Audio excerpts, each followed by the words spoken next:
حضرت ابو ہریرہ رضی اللہ عنہ کی روایت کردہ حدیث شریف میں ہے، وہ کہتے ہیں میں نے رسول اللہ صلی اللہ علیہ وآلہ وسلم کو کہتے ہوئے سنا، قیامت کے دن جس آدمی کا فیصلہ سب سے پہلے ہوگا وہ شخص ہوگا جو اللہ کی راہ میں شہید ہوا۔ جب اس کو اللہ تعالیٰ کے پاس لایا جائے گا تو اللہ تعالیٰ اس کو اپنی نعمتیں یاد دلائیں گے تو وہ ان کا اعتراف کرے گا۔ پھر اللہ تعالیٰ سوال کریں گے کہ ان نعمتوں کے بدلے میں تم نے کیا کیا؟ وہ کہے گا میں نے تیری راہ میں قتال کیا یہاں تک کہ میں شہید ہو گیا۔ اللہ تعالیٰ فرمائیں گے نہیں، تو نے جھوٹ کہا، تو نے اس لیے قتال کیا کہ لوگ تجھے جری اور بہادر کہیں، سو تجھے بہادر کہا گیا۔ پھر حکم ہوگا کہ اسے منہ کے بل گھسیٹتے ہوئے جہنم میں لے جاؤ۔ پھر ایک دوسرا شخص پیش کیا جائے گا جس نے دین کا علم سیکھا اور سکھایا اور قرآن پاک کا علم حاصل کیا۔ اللہ تعالیٰ اسے اپنی نعمتیں یاد دلائیں گے اور وہ ان کا اعتراف کرے گا۔ پھر اس سے سوال کیا جائے گا کہ تو نے ان کے بدلے میں کیا عمل کیے؟ وہ کہے گا کہ میں نے تیرے لیے علم سیکھا اور سکھایا، قرآن پڑھا۔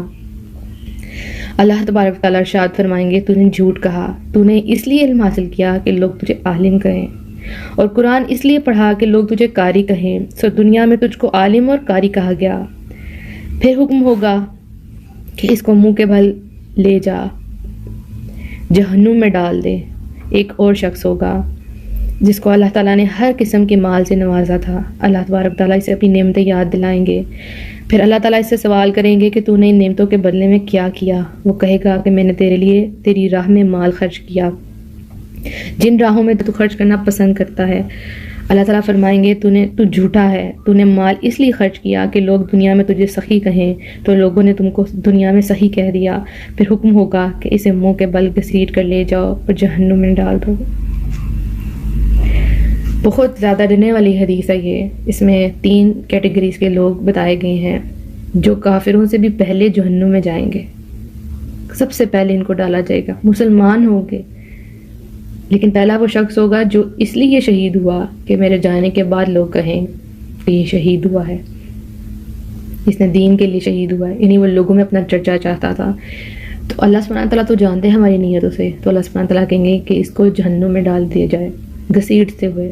اور پھر وہ انسان جو اس دنیا میں قرآن سیکھتا اور سکھاتا ہے، وہ حافظ ہے، وہ عالم ہے، اس کو ڈالا جائے گا کہ وہ اس لیے دین کا کام کرتا تھا کہ لوگ اس کو حافظ کہیں، لوگ اس کو عالم کہیں۔ تو یہ تو دکھاوا ہے، یہ تو نیتوں کا کھوٹ ہے جس کی وجہ سے عمل بھی خراب ہو جاتے ہیں۔ تو دوسری یہ کیٹیگری ہے جس کو جہنم میں ڈالا جائے گا۔ اور تیسری کیٹیگری جو اپنا مال اس لیے خرچ کرتے ہیں کہ لوگ ان کو بڑا سخی کہیں گے، اس کا دل بڑا ہی کھلا ہے، تو اس کو بھی جہنم میں ڈال دیا جائے گا۔ تو ہم سب کو اپنے اعمال کا جائزہ لینا ہے، جو کچھ بھی کر رہے ہیں، جو بھی ہم کام کر رہے ہیں وہ اللہ کے لیے ہے یا نہیں، کیونکہ قبول تبھی ہوگا جب وہ اللہ کے لیے ہوگا۔ اللہ ہم سے راضی ہے تو ہی ہمارے عمل جو ہے وہ قبول ہوں گے۔ دین کی روح یہی ہے کہ ہم اپنے قول اور عمل جو ہم کہیں اور جو ہم کام کریں وہ اللہ کے لیے ہو۔ اللہ سبحانہ تعالیٰ ہمیں اپنے دین کے لیے خالص کر لے، ہمیں اپنے دین کے لیے چن لے اور ہم سے بہترین کام لے لے۔ اللہ سبحانہ تعالیٰ ہمارے اس تمام عیب ڈھانپ دے، ہمیں خوف سے امن دے اور ہمیں ریاکاری سے پاک کر دے۔ آمین۔